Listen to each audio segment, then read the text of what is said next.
Hi guys, welcome back to the channel. FPL Consult here, and this is going to be the Game Week 12 episode of Your Questions, a weekly series where I answer all the questions that you guys have put to me on all socials. So hopefully you guys find this video useful, and if you do, please give it a like and also subscribe as well if you are new around here. So there were loads of questions this week surrounding injury updates. What's the latest news on this player? Is he going to play over the weekend, etc. So I thought we just start off the video with a whole section relating to all the latest injury news. So I'm going to cover 4 key players here in this injury section. Of course, there are loads of other players that I am missing out, but I'm sure that by now most of you guys have already caught up with them. Players like Dan Burn, who's out for quite long. Madison picked up a knock in the previous game. We will be waiting for latest news on him in the press conferences tomorrow. But at least for the time being, these are the latest new injury updates and also players that are coming back from injury. So we're going to start off with Bukayo Saka. So yesterday in the Champions League, Arsenal won 2-0. Saka played fantastic. He got a goal and an assist. And he also picked up a knock, so that's not great, right? Based on Mikel Arteta's quote, right? He said it was just a kick. I was told by the physios on the radio that he wasn't happy to continue because he was having some discomfort, and he wants to assume that Saka will be okay. So basically, a couple of things from this quote that I understand is he hasn't spoken to the media after getting a more in-depth analysis on Saka's injury, right? When he spoke to the media yesterday after the game, right, he was basing it off of his assumption. Basically, he wants to assume that Saka will be okay, right? So I do think that we will get a more in-depth or hopefully we will get a better update come the press conferences tomorrow. So we will hear from him again whether Bukayo Saka will be fit to play. But for the time being, from what I see, it seems as if it was a slight knock. I don't think it's too serious, and Saka is always a player that has been known to be able to play through injury. I think his pain threshold is quite high.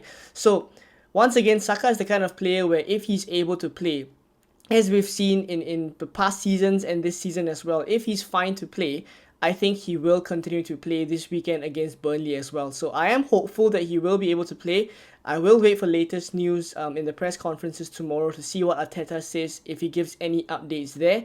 So that's one to keep a watch for Bukayo Saka. Now the next thing is Matty Cash. Now he of course came off over the weekend in game week 11, right, around the 58th minute or 59th minute. So he came off.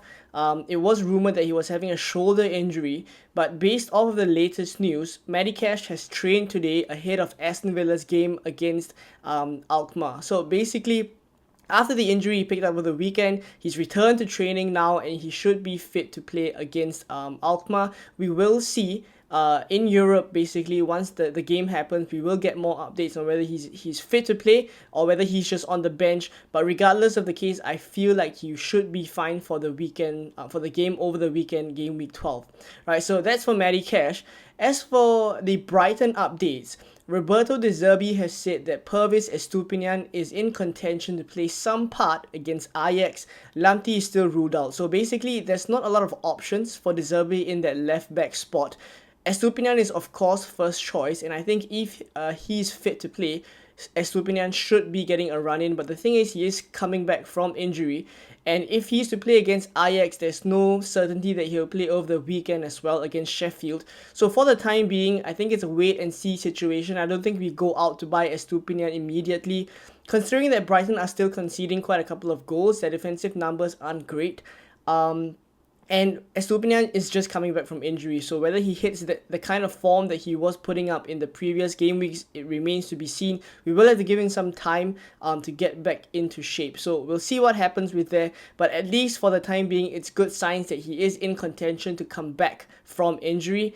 And then lastly, a new injury update is that Nketiah missed out yesterday against Sevilla with an ankle knock, right? So that's all we got from the updates from Arsenal or from Arteta, basically, right? That he's having an ankle knock right now. We will have to wait for more updates on this ankle knock, the severity, and whether it's going to keep him out. I think we will only know tomorrow in the press conferences. So for the time being, these are all the major injury updates that we have. I will try to cover more over the deadline stream, but this will probably be the last of the injury news that I speak about for this week.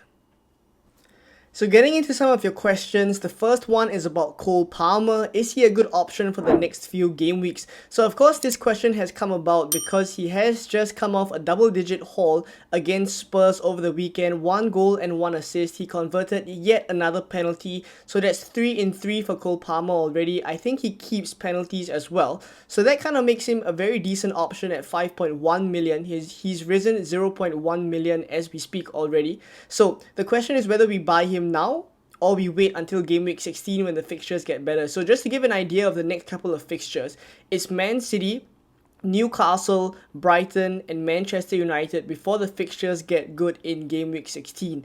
So personally what I would say is that if you don't have him now, I don't think it's a super urgent situation that you need to go out and buy him, right? Because I don't see him getting a lot of points for the next couple of game weeks. Now Man City and Newcastle are definitely very tough fixtures for Chelsea. In fact, I would say these are their two toughest fixtures in terms of opponents. And then there's Brighton and Manchester United where the fixtures or their defensive numbers are slightly worse. So maybe Chelsea get some goals there. But what I would say is that I don't think it's a situation where we need to run out and buy Cole Palmer immediately just because he's hauled. I will also want to see the effect of Nkunku coming back from injury because Nkunku is rumored to be fit after the international break, right? And should be ready to come into the side. So the thing is, will the role of Cole Palmer change as well? That's one, right? And does he become, I feel like he will continue to keep his place, but because these 4 fixtures coming up are quite tough, I think it presents a good opportunity for us to just wait and see on how nailed Cole Palmer is as well, whether if Nkunku comes in, who makes way, because there's Sterling, there's Jackson up front as well, but somehow you do have to fit Nkunku into this team. Gallagher is also someone that Pochettino really likes, so let's see what happens there, but I think there's no real rush to go out and buy Cole Palmer. In fact, I think it's a good opportunity now to just wait and see how Chelsea play out in the next 4 games. So next up is a question about the mid-priced midfielders now. Who should we go for? Mbeumo or Gordon for Diaby or keep Diaby? So basically, a simple answer for this is I don't think that you should be selling Diaby. Definitely not for Mbeumo because Mbeumo has a tough fixture this week. He has Liverpool away. And come game week 13 as well, he has Arsenal at home. So in fact, Mbeumo's next 2 fixtures are not great at all. I think you could just avoid Mbeumo for these 2 game weeks and then go for him in game week 14. Right, so that settles Mbeumo. Of course, if you do have Mbeumo, you can consider just keeping him for this run and then just having him from game week 14 onwards when Brentford's fixtures are good. Right, so that's a different case. I wouldn't be selling Diaby for Mbeumo basically. Diaby has Fulham at home. I think there's every chance Diaby will do well. Just because they lost to Nottingham Forest away in game week 11, I don't think that they will be putting up a similar performance at home against Fulham, right? So that's the game week 12 fixture, and I do think like Aston Villa will pick up in form and they will, turn a corner against Fulham, because I do feel like that performance against Nottingham Forest, was a little bit of a blip. I expected a little bit more from Aston Villa as well, but to be fair, Nottingham Forest played really well, right? And then for Anthony Gordon, should we be buying him now? I feel like at this point in time, just as a little bit of an injury update as well, is that Wilson has a slight pull in his hamstring. I think it's not too serious. He just feels some tightness there. Alright, so whether he plays over the weekend against Bournemouth is not confirmed yet. So just touching on Gordon, I think there's a chance that he will be playing that number 9 spot. And an out of position midfielder for 5.7 million. I think that's brilliant value. So if you have Gordon, I think you're in a really good spot for this coming game week. But that doesn't mean I think I would sell Diaby for Gordon. I think those are equally good fixtures. Diaby is in fact a really good option as well. So the simple answer is I would be keeping Diaby, right? But Gordon is a great option as well. I just don't think I would be selling Diaby to buy him. So the next question is regarding defenders now, because there are quite a couple of injuries or suspensions in the defense, namely to Dan Burn, who's out probably until the next year, and Udogie, who's currently suspended as well. It's a good time for you to sell these Spurs defenders as well, because their fixtures moving forward aren't super easy from a defensive standpoint. So that's why I think a number of you guys are actually looking for cheap defenders, myself included as well. I did discuss a couple of them in the transfer plans video earlier this week, but the question from Pete here is he has to get rid of Dan Burn, so it's a similar situation as myself, and he can't afford to get to Saliba because he's too expensive, so it's either Gabriel or Maguire. What is my preference? So I think for this particular case, the simple answer is I definitely prefer Gabriel if you can afford, because Arsenal is 100% the better defense. They also have better fixtures moving forward as well. But the thing is, for the larger percentage of people here watching this video, which I think you may not even be able to get to Gabriel, right? Let alone Saliba, right? But for my case, I can't get to Gabriel. So that's why this particular game week, I am considering very, very cheap defenders, and Maguire is actually one of them at 4.2 million. Of course, last night they lost 4-3 to Copenhagen. And we do have to bear in mind that that was when they went one man down after Rashford was sent off around the halfway point of the game, right? So if Rashford was on, maybe we see a different performance. But regardless of the case, I think that Manchester United's defense isn't the best for sure. But at 4.2 million, why not, right? So I'm not too put off by the fact that Maguire is from Manchester United. They don't really keep clean sheets. I think at 4.2 million, he's an okay option, and once in a while, he does get those attacking returns if he gets a header from corners and stuff, right? So I think what's more important is looking at the game weeks where you will need to play Maguire. I don't think it's the worst thing in the world because he actually does have a good fixture this week in game week 12 against Luton, right? Arguably one of the best fixtures to have in the Premier League. And then after that, I think going cheaper from Maguire, I think you could also consider Jamal Lascelles from Newcastle, right? So just touching a little bit more on some other Newcastle defenders, because Dan Burn is now out, they will have to have a replacement come in for him, and that is likely going to be Livramento. I mean, it does seem like the solution that have gone for to replace Dan Burn, right, is to shift Trippier over to the left, and then Livramento comes in to replace Trippier at right back, right? So basically the backline would look something like Livramento, Fabian Schär, Jamal Lascelles, and Kieran Trippier at left back. So just to touch on a little bit as to whether it may affect Kieran Trippier's returns, I think it remains to be seen, because definitely right back is where Trippier performs the best. In fact, that is where he swings in crosses more more comfortably and more easily because he is right-footed, right? So maybe we see a drop-off from Trippier's performance. But just going back to the conversation of cheap defenders, Lascelles is one of them at 4.0 million, but I think Livramento is very, very cheap as well, and you can consider him. I don't think Lewis Hall is someone I would go for. I don't think Eddie Howe, at least looking at how how he has lined up in the Champions League, I don't think Lewis Hall is someone that he rates above Livramento in terms of a defensive standpoint.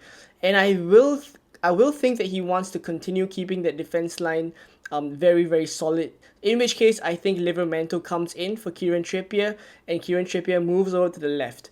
Right, so that is my thoughts on what the future Newcastle defense will look like, and in which case maybe you could go for Livramento, but of course I think he will be slightly more of a rotation risk than Jamal Lascelles, at least until Botman comes back and Lascelles loses his place. So for the time being, there's Gabriel, there's Maguire, there's also Lascelles. All of them are great options. But to answer Pete's question, I think this one is pretty straightforward. If you can afford Gabriel, you go for Gabriel.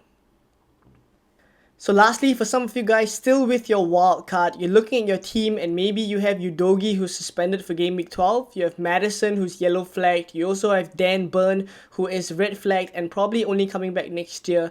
All of a sudden you have so many fires to put out in your team that you're thinking of wild carding. So Andrew has asked, I would need to take a -8 to get my team in shape, but there aren't that many great fixtures to target. Wildcard, yes or no? Right, so I think this is definitely very, very team dependent in terms of the injuries and how serious the injuries to your players are. So take for example Maddison, I think it's a slight knock. Maybe he comes back over the weekend. We will wait to see the press conference updates. Maybe Saka and Nketiah as well aren't too serious. Players like Udogie is definitely suspended, he'll be out. Dan Burn as well should be out for quite a while. And I think in general, I would be comparing as well my wildcard team versus the team that I currently have. And if you're just taking a -8, I don't think at face value that's very worth it. I think ideally I would want to be making at least 4 to 5 very, very different changes to my team. And that would probably mean a -16 or -20. and that will kind of make the wildcard worth it, right? But if it's just a -8, you can keep, and you get to a team that you are alright with, and you can keep your wildcard for a better time, maybe to use it in later game weeks, because of course we know moving forward there will be a blank for Brentford and Man City. And then potentially they will double again as well, right? So this is coming up quite soon from the game week 18 to game week 20 period. So if you can save your wildcard for then, I think it's slightly more worth it as well. It will allow you to dead end your team before you wildcard as well later on. So for the time being, I think it may not be necessary, and as Andrew has pointed out as well, there aren't that many great fixtures to target. So basically the players that you have right now, I would imagine that most of us have the key players that we want, and there aren't many teams or players that we are missing out on right now. So take for example, Manchester United has a great fixture in game week 12. Do we really want to go for Manchester United assets?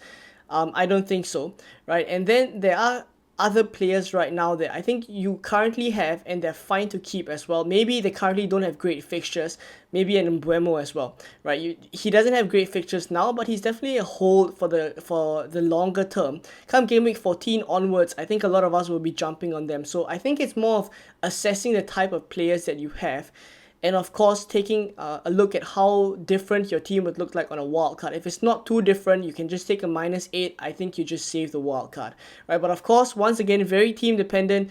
If you're in a situation where there's so many fires that you have to put out, I don't mind a wildcard. At the end of the day, that's the whole point of a wildcard, to fix many fires in your team all at once. So very team dependent. And I hope this video in general was helpful for you guys, because this is the end of the video. And if you guys found it useful, please drop a like and also subscribe as well if you are new around here. And I'll catch you guys in more Game Week 12 content, where the team selection will be out tomorrow.